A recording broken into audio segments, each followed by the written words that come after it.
What's up, everyone? Thanks for joining me this week. Shawn here. Today we are talking about what I commonly see as one of the biggest missing elements for players in the beginning and intermediate phases of working on improvisation. This is really knowing their pentatonic scales. Now, before you hit next on this and say, Shawn, I learned my pentatonic scales in 7th grade, I don't need to work on this, I would challenge you to reevaluate whether you really know how to manipulate one of the most foundational elements of being an improviser. Before we jump into today's content, I just want to put on your radar screen, if you are watching this when this video first releases at the end of January in 2026, my band Paper Canaries has a new single coming out on January 28th. It is a cover of a classic 90s alt-rock tune, so I'd really encourage you to check that out.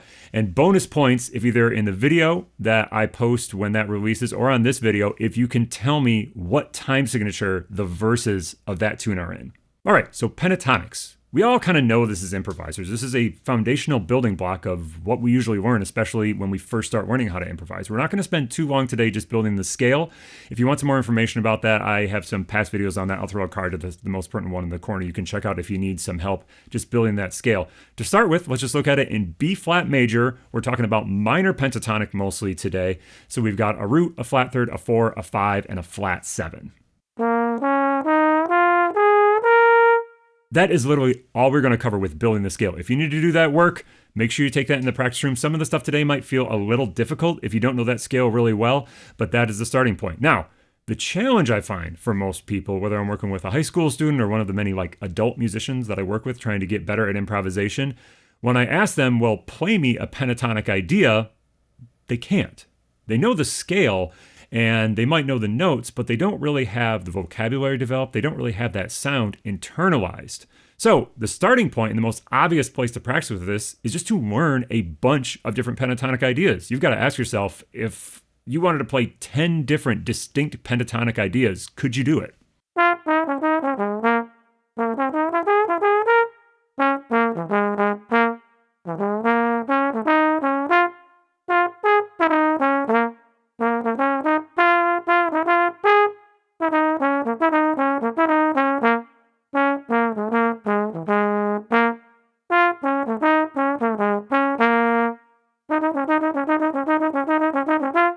Don't skip out on this really fundamental part of practice. This is like the backbone of the language in many cases, is this blues inflected pentatonic vocabulary. It is so versatile and so classic sounding. If you don't have the ability to create just tons of these just right on the spot, you are really going to struggle to sound convincing as an improviser. It is just so essential. So you want to pull these from solos. You want to create some of these on your own. You can practice them from sort of a lick basis where you're, working them through all the keys, trying to plug them into tunes. You can work on creating them organically in the moment, but this is such an important skill to just have a super deep bag of pentatonic sounds at your disposal. Now, the other thing that people like to practice as well with the pentatonic sound are patterns. The scale really lends itself well to making little patterns out of it that sound inherently melodic. So, same question you got to ask, do I know a number of these patterns?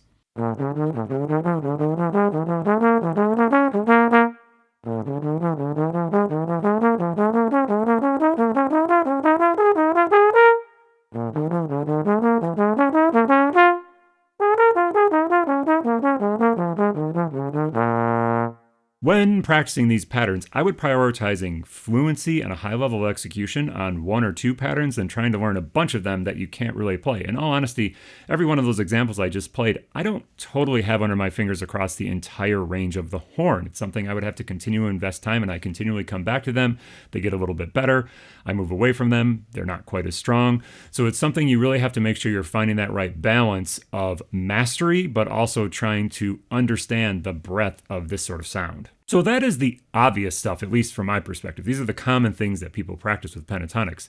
The different licks, the different patterns, but what about some of the other stuff you can do to really make sure that this is like a central aspect of your playing, if you so choose it to be? For me, it is a very important element of how I hear my improvisational voice. So the next thing I like to think about is, can you create sort of spontaneous melodies with the pentatonic scale that aren't patterns, that aren't licks, where you are just absolutely hearing those melodies in the moment. Now, there's lots of ways you can practice this. The most obvious way would probably be to put this on a tune where there would be lots of opportunities to apply pentatonic sounds.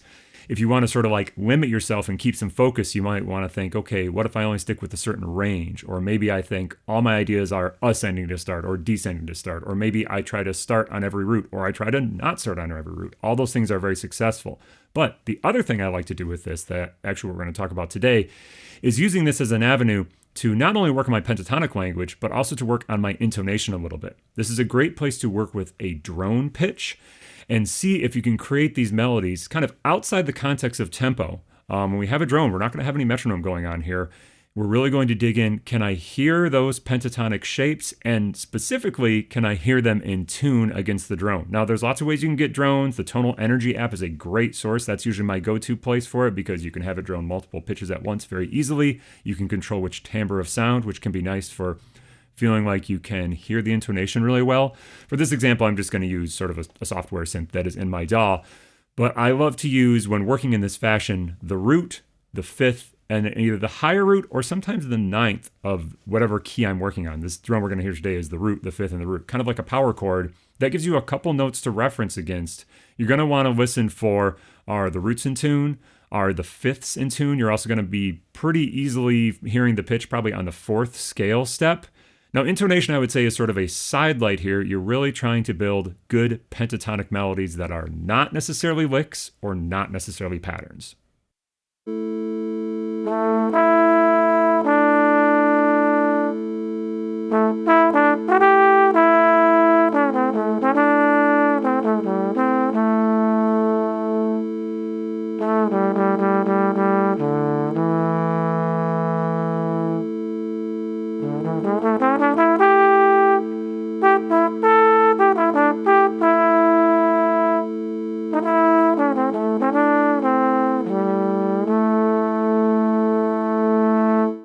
Now, no guarantees that that was perfectly in tune. Intonation is definitely something that I am constantly working at getting better on. And when I listen back to my performances, listen back to these YouTube videos, I'm often like, oof, man, I got to keep working on intonation. So it's a challenge for all of us. It's really a lifelong process to become a very, very in-tune player. So what are some other things we could do with this? What if we want to get to some of the more, I hate to say advanced, but maybe just like applying this pentatonic information in other ways to make it a more central part of your sound? To do this, we have to start thinking about how we can apply pentatonics on other chords. So we are going to look at some of the chords in the tune You Stepped Out of a Dream today. This is one of my all-time favorite standards. I could literally play this standard every single day of the week and never get tired of it. It is a great tune, definitely a must-know tune in my book. But we're going to look at some of the different sections and how we can apply pentatonic sounds. So the first 4 bars of this tune are 2 measures of C major, 2 measures of D flat major if we're playing it in sort of the most typical key. So we can think, how can we apply pentatonics to these sounds? Now, we could go to the major pentatonics on these. That would make a lot of sense, C major and D flat major. But for me, a lot of the sound of pentatonic, at least that I hear in my head, is actually the minor pentatonic sound. So I'm going to start by thinking about just the relative minor of C and D flat. So that's going to be an A minor pentatonic sound on the C chord and a B flat minor pentatonic sound on the D flat chord. Now, those scales are exactly the same as their major relatives. It's all about sort of how you think about them and where thinking in minor leads you versus where thinking in major leads you, because definitely for me, they lead me to 2 different directions.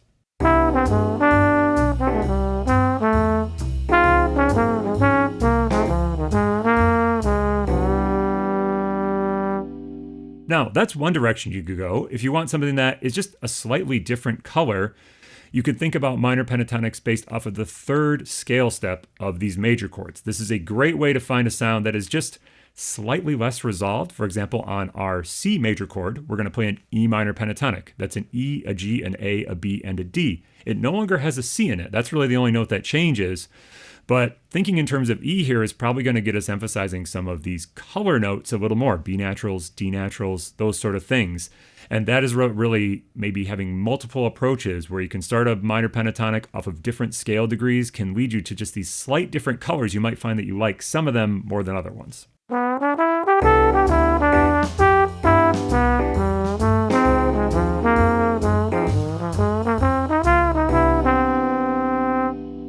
Now, if we continue on to the next couple chunks of this tune, our next phrase is a B flat minor to E flat to A flat. That's a 2-5-1 to A flat. And then our 4th phrase is a 2-5-1 to F, a G minor to C7 to F. So we can apply some pentatonics in this area in an interesting way as well. say we're on that first one, B flat minor to E flat to A flat. We could think that entire first two measures, we're just going to think B flat minor pentatonic all day. This is going to be particularly helpful when we want to apply some of these patterns where we maybe want to stretch that pattern across more measures so we really kind of hear the shape of that pattern. There will technically be a very slight crunch when we get to the E flat chord, but it's going to be very minimal, and it's all sort of in the sound of this 2-5-1 that then resolves to A flat major. Now, what we're really doing here is we're kind of making those 2 bars a sus chord. We're essentially making it 2 bars of E flat sus, or if we're in our next phrase, 2 bars of C sus. So if we can start to think that way, then pentatonics are going to be even more useful because we no longer have that major third on the dominant chords. And that is what is going to potentially conflict with some of these ways we might apply the pentatonic scale. So when we see sus chords, or if we want to sort of imply a sus sound, pentatonics are very, very helpful. The most obvious one, and the one that I usually think about in this way, is if I see a sus chord, in our case, we're going to think C sus because we're eventually going to F major, is I like to think about a pentatonic that is based off of the 5th scale degree of the sus chord. So it's going to be G minor pentatonic sounds when I see that C sus 7, or if I'm thinking G minor to C to F, I'm still going to think G minor for 2 bars because I'm applying this sus sound, superimposing it on top of the chords.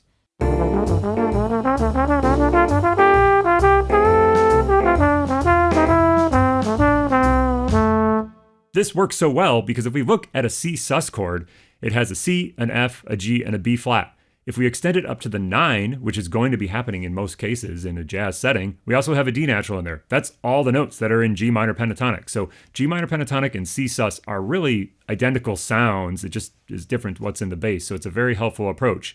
You can also do this with basing a pentatonic off of the 2nd scale degree of a sus chord. That is going to be a D minor pentatonic. Now, if we think about where we're going to F major. So those 4 bars can become all sort of a D minor or F major key center, depending on how you think about it and depending on how you build the melodies. Again, patterns are very useful here. You do have to sort of be thoughtful and listen to what the rhythm section is playing. If they're really laying down those 2-5-1s and not leaving any open space there, you might not want to go here. Or if you do, you need to be very, very clear with your ideas because they'll hopefully pick up on that and then they'll go along with you. That is very effective. But as a general rule, or a guideline, I should say, you could think about applying the same sort of sound across that entire 4 bars. Again, great for patterns, great for things like this where you want to be able to stretch out a similar sound across multiple measures.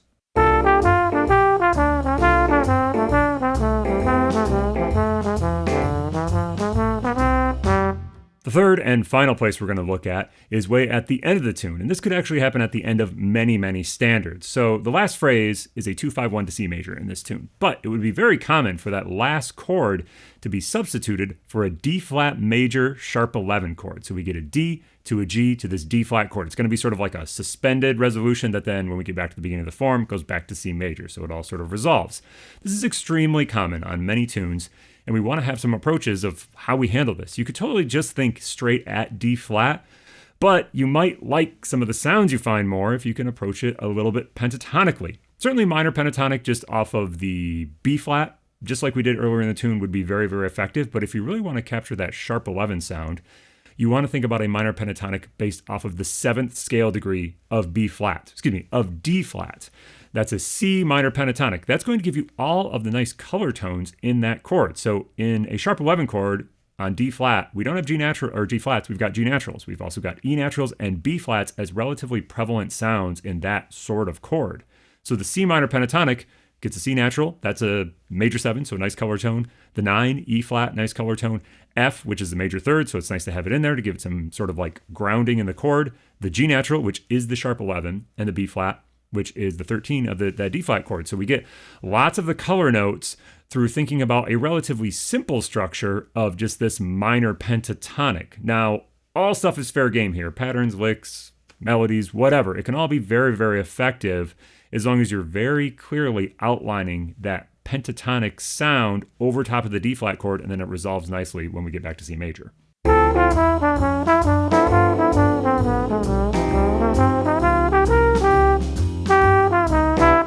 As always with this pentatonic approach, there's more than one option to go with, and you have to decide which sort of sound you like more.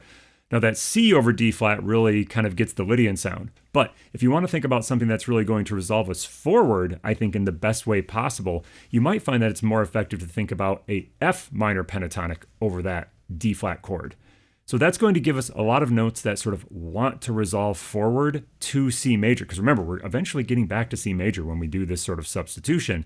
So that F minor can give us some really good options. So to work on this, you could set up sort of an exercise for yourself where you're thinking, I've got 2 bars of D flat going to 2 bars of C, and think about what are the most potent elements in that F minor over D flat that get us back to C. So you could just start on some of the different notes within the F minor pentatonic, make some lines, and see how they can resolve into the C major chord.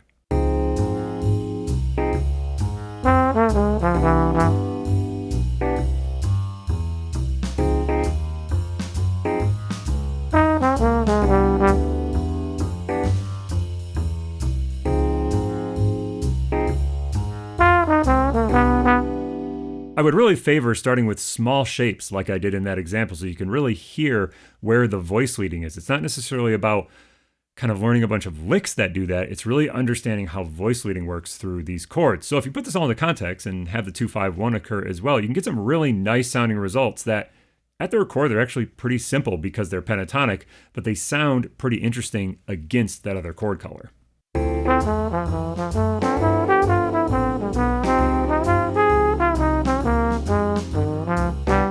So to wrap things up today, I would really encourage you to experiment with some of these different sounds. See how it works on a dominant chord or on a 2-5-1 to kind of stretch across that in a pentatonic fashion, or on some major 7 chords. Can you apply those pentatonics? Or on these sort of Lydian sounds, can you use some of these different approaches? Find the ones that you like and you gravitate towards. One is not better than the other, and a lot of times the sound differences are relatively subtle, but you might find that thinking in one way leads you to ideas you like more than thinking another. Once you find those, lean into the ones you like. There's so many different options. You don't have to work on all of them to really gain command over this. You have to find the ones that you like, lean into those, and make sure that you really know those. Because if you try to work on everything all at once, you're going to end up not really having command over any of it. And it's not going to be a sound that you're going to be able to use in your solos. Cool. See you in the woodshed.